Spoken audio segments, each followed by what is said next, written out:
Et je le dis, avec l'âge, on prend plus facilement du recul et de se dire, ben, j'aurais aimé avoir un accompagnement qui soit plus technique et plus poussé pour surtout mieux apprivoiser le monde professionnel.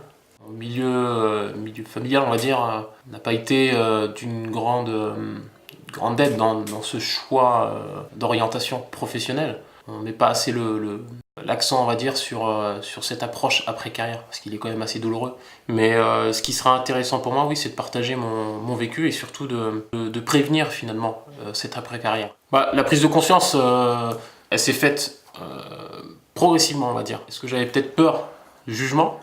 Est-ce que j'avais peut-être peur de constater que finalement mon bilan études n'était pas assez complet pour pouvoir me présenter sur le monde du travail.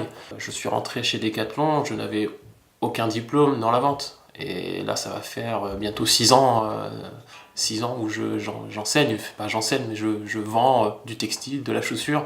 Aujourd'hui, je ne peux pas en vouloir qui que ce soit de ne pas avoir aidé un tel à mieux gérer son après-carrière.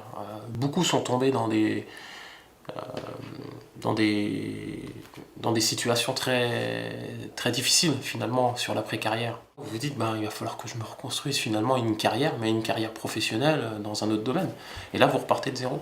Donc ça fait partie du sport, ça fait partie, oui. Avec du recul, je me dis, ben, j'ai pas signé pour ça. Mais ça permet aussi de grandir humainement. Donc, voilà.